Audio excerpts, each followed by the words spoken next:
Welcome to New York's #2 sports show. The Rangers defeat the Boston Bruins 4-3 in overtime, thanks to a game-winning goal by Matthew Robertson. And this was a game where the Rangers did come back in the third period. Will Borgen scored a goal with a little over 6 minutes left in the third.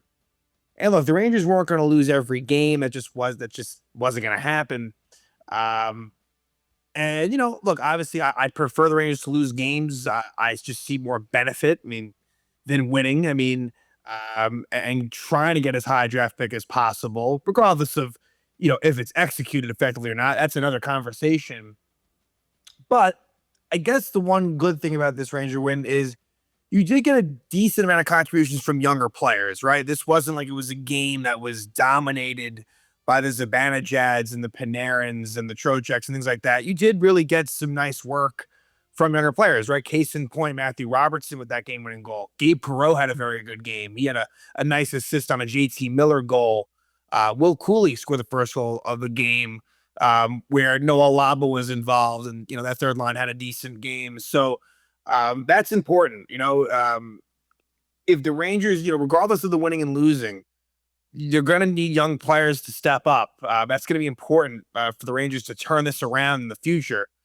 And so at least you get a little bit of that in this game. Jonathan Quick finally gets off the schneid. It had been forever since he won a game. And the Rangers, look, they hadn't won at home in a long time. I want to say their last home win might have been against the Flyers. Towards the end of not I wouldn't even term it as late December, but towards the end of December, in the second half of December. I believe that was their last home win, if memory serves me correct. I'm pretty sure. But, they still only have 2 regulation home wins. That's the thing. If the Rangers are going to win, this is going to be how it is, right? Because, again, I think they have the second – let's get the number right. I think it's the second least amount of regulation wins of anyone in the National Hockey League. Sorry. The Kings have – the Canucks have less unequivocally. The Kings, they have less, but only because they play 3 less games than the Rangers. So – the Rangers are basically, and that's kind of in a lot of ways how it is. You could argue the Rangers are the second worst team in the league, besides the Canucks. The Canucks are definitely the worst, really, any way you look at it. But the Rangers, they're kind of in a mix at this point. Teams like the Flames, the Blues, the Blackhawks, the Winnipeg Jets to a lesser extent. And there's some others in there as well. Nashville Predators, I think we can say. But, this definitely doesn't help the tank. But again, at the same time, the wins were bound to happen. It's just the way they won that was a little bit frustrating in the sense that, like, when the Rangers beat the Flyers, they kind of, I know the Flyers, I wouldn't even say the Flyers made it interesting, honestly. The Rangers really just kind of destroyed them on the scoreboard. And so it was kind of, at that point, it was kind of easier to take. This is the first time the Rangers have won a close game in a while, right? And so, again, law of averages, I guess. The Bruins were due for a loss. But Rangers typically lately have lost games like this. And not only did they tie up, but they got the second point in overtime and improved to just an embarrassing home record of 6-13-4, where, again, only 2 of those 6 wins are regulation wins against the Predators and the Blues. It's totally ridiculous and insane. Now, earlier in the day, although it didn't become official until actually after the game, I just recorded an episode on Carson Soucy being traded to the Islanders. So check that out. And it's a rare trade between the Rangers and Islanders, but the Rangers get a 3rd-round pick back for him in this upcoming 2026 draft. So in essence, it's kind of, the Rangers basically traded away a 3rd-round pick. It was San Jose's 3rd. And they had the Islanders 3rd-round pick the year later. So they moved down, maybe let's call it 10 to 20 spots when all is said and done, with basically less than a season of Carson Soucy. So not a win, not a loss, kind of a break even, and you hope somehow the pick ends up being something down the road. We'll see about that. But so what it means, obviously Soucy being gone, technically he was a scratch in this game because he was still on the roster, and then traded after the game to the Islanders, where he will make his debut for the Islanders against the Rangers, because there's a back-to-back between them, which we'll talk about after we go through this Bruin game. But Vakanainen, the former Bruin, goes into the lineup. And look, he's probably going to be in like now a decent amount. Um, and look, he's under contract next season. I don't think this Ranger coaching staff is really too fond of Earl Vakanainen. Like even in this game, didn't get much ice time. Like we'll see what his future holds, but it'll be in there a bit. I mean, Connor Mackey was called up in a healthy scratch. That's been a thing where Connor Mackey has been called up a lot, but has never gotten into a game this season for the Rangers. That may change now. I certainly wouldn't be surprised by that. Um, and then, yeah, it's basically a situation where now, um, you know, Matthew Robertson, who scored that game-winning goal in overtime, he is kind of unequivocally that second pair left side guy. Because again, Vakanainen is not someone that the Rangers really trust as anything more than a third pair defenseman. So Matthew Robertson is the one that I think out of anyone benefits strictly just from playing more. He played 22 minutes in this game. That's a lot for Matthew Robertson. It really is. And so looking forward to seeing, hey, whether it's successful or not, you want to see young players get chances. Trading Carson Soucy made total sense. Like he's going to be a free agent at the end of the year. There's nothing to be gained by having Carson Soucy on the Rangers. So the third pair was Vakanainen with Morrow, and the second pair, Robertson with Borgen, and then first pair, Gavrikov with Schneider with Adam Fox, still being out of the lineup. As far as the forwards were concerned, there was one change of note. Matt Rempe was back in the lineup. He had missed, I think, maybe the last 6 games. He'd missed a little over 2 weeks, trying to recover from that thumb injury, where maybe he came back a little bit too soon. Not exactly sure. But it was one of those things where Anton Bleed goes back down. He was set down where he had played, I think, the last few games. And Johnny Brodzinski continues to be a healthy scratch. So that's 2 games broke for Brodzinski. So it kind of shows where he is right now. And look, not for nothing, you would rather have Rempe, like in terms of, again, evaluation in young players, nothing against Johnny Brodzinski, but you'd rather see a Matt Rempe, a Brennan Othman, right? And so now look, when it comes down to Taylor Radish or Brodzinski, yeah, that's another story, but who really cares? And if anything, Radish is under contract next season, whereas Brodzinski is a free agent. That's getting real deep in the weeds, and there's just no need to go there. But yeah, may as well jump into this. Jonathan Quick gets the start. Like I said, it was his first win in a long time, and I want to just get it right as far as when his last win actually was. It was all the way back November 7th at Detroit. I mean, that's pretty unbelievable when you think about it. I mean, starts-wise, right? Let's look at it from just a starts perspective. He went, let's see, 4, 5, 6, 7, 8, 9, 10, 11.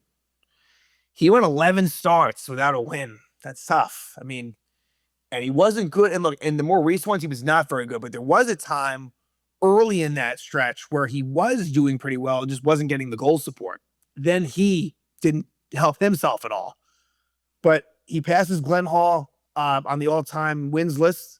I think number 12 is where Jonathan Quick stands thereabouts. So he went up against Korpisalo. Now remember, Bruins Rangers, the last game was 10-2 Bruins. And that's the other thing that I should have brought up as well. Like, there was a lot of motivation for the Rangers again. Like, you don't forget that. And that was actually Matt Rempe's last game that he played, come to think of it, until this one. But a lot of signs. And look, maybe part of it is because I don't want the Rangers to win. So, my attitude is you're kind of waiting for that to happen. It just simply was due. And for all the reasons I just stated, it kind of came together barely. Korpisalo does get the start over Swayman. Boston was in a back-to-back situation where this is the first of 2. They go home to take it, I believe, Nashville. So I guess Swayman will get that start. Nikita Zadorov is out. That's a big loss for them on the defensive side. And yeah, I think they kind of felt that a little bit. This was kind of more of an offensive-minded game for sure. Where the score could have been more than what it was, in my opinion. Chances on both sides. The Rangers played well. Like, I think the Rangers, they deserve. I mean, they in a lot of ways deserve the 2 points. It could have gone either way. It was a very even game. They could have gotten none. But it's not one of those games where they were lucky to win. They played hard. They earned it. But Matt Rempe goes in that fourth line with Radish and Carrick. All the other lines stayed the same. And the Rangers are the ones that score first. And they got off to a good start. They did. They were rewarded for it. At 9:45, Will Cooley scores his 12th goal of the season from Vakanainen and Laba. And it was a face-off win by actually Cooley on the draw. Laba gets it back to Vakanainen. He takes a quick shot, and Cooley, kind of from the high slot, tips it in. Kind of how you draw it up. And the Rangers take a 1-0 lead right there. But a fairly quick response from Boston, as maybe 2+ minutes later, Elias Lindholm scores his 10th goal of the season, assisted by David Pastrnak. So Pastrnak was back on the assist act, as we saw in he had 6 assists in the last game against Rangers. I think he had 3 assists tonight for Boston. And Pastrnak is able to find Lindholm in front. The Zibanejad line was out for the Rangers on this one with the Robertson Borgen pair as well. It was a change. With the Zibanejad line came on for the Trocheck line. And again, Pastrnak has some room and is able to find Lindholm in front for the goal. But the Rangers respond right away. 26 seconds after, JT Miller scores his 14th goal of the season from Perreault and Zibanejad. And this was just a really nice play by Perreault. Bit of an odd man rush type situation. Miller cross-ices Zibanejad, drops it off to Perreault. He shows some patience, and Miller is able to fire it on a one-timer past Korpisalo to give the Rangers a 2-1 lead. So again, Gabe Perreault, slowly but surely, is showing what he can do. It's a long ways to go. He's a very young player, but encouraged by what I'm seeing from him. So it's 2-1 Rangers at the end of 1. And now we go to the second, where the Bruins tie it up. Lindholm scores again. His 11th goal of the season from Pastrnak and McAvoy at 3:18. And just a terrible play by J.C. Miller. Behind the net, just throws it right up the middle, right to Charlie McAvoy. He makes quick play to David Pastrnak, and a stop that is originally stopped by Quick, and Lindholm is able to bury the rebound. So again, JT Miller scored a goal, but also makes an egregious turnover. And again, you're just seeing too many mistakes by JT Miller this season, and Boston ties it up at 2 right there. Then the Rangers have some power play opportunities, but don't score. Yoki Haru holds Panarin at 450, and then a 5-on-3 opportunity where McAvoy holds Vincent Trocheck. But the Bruins were able to kill those off. And then after that, Morgan Geekie scores to give the Bruins a 3-2 lead. It's his 29th goal of the season from Pastrnak and Lohrei. And this is probably one that Jonathan Quick wants to have back. Kind of a short side goal. I think he fooled.